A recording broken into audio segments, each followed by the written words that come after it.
नमस्ते सबैजनालाई फेरि पनि हामी फेरि पनि नयाँ अचारको रिभ्यू लिएर आइसकेका छौँ। हामीलाई फेरि पनि अचारको पार्सल आइसकेको छ, एकदम टेस्टी। अनि यो अचार चाहिँ पर्कको अचार अनि अर्को चाहिँ बफको अचार हामीलाई पठाउनु भएको छ।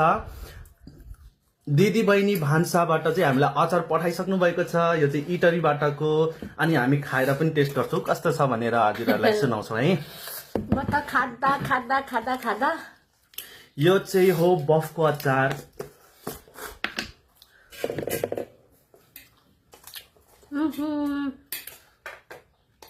कस्तो मिठो छ, खाएको खाइछु।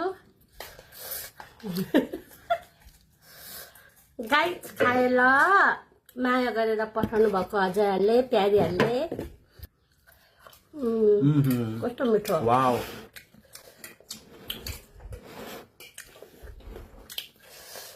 सो टेस्टी, मिठो छ।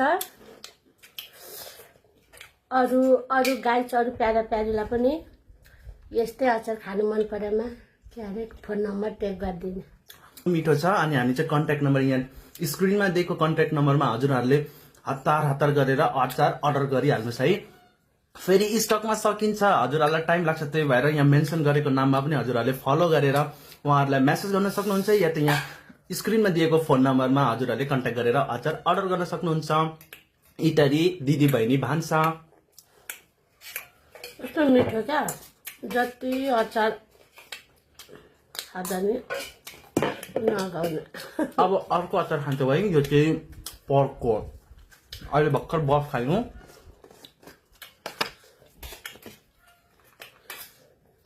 सबैको हातको त मिठो हौ।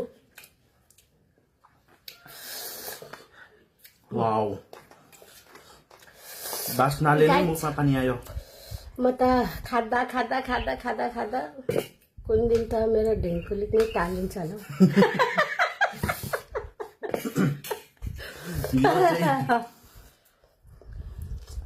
पर्क, सो टेस्टी, मिठो। हजुरहरूलाई थ्याङ्क यू सो मच मेरो प्यारी त नि होइन, दिदी बहिनी भान्सा टिमलाई नै अचारको लागि एकदमै थ्याङ्क यू सो मच। र हजुरहरू पनि चाँडो कन्ट्याक्ट गरेर अर्डर गरिहाल्नुहोस् है। यति मिठो अचार, यति मिठो पठाउनु भएकोमा खाए ल। नमस्ते सबैजनालाई, बाई बाई।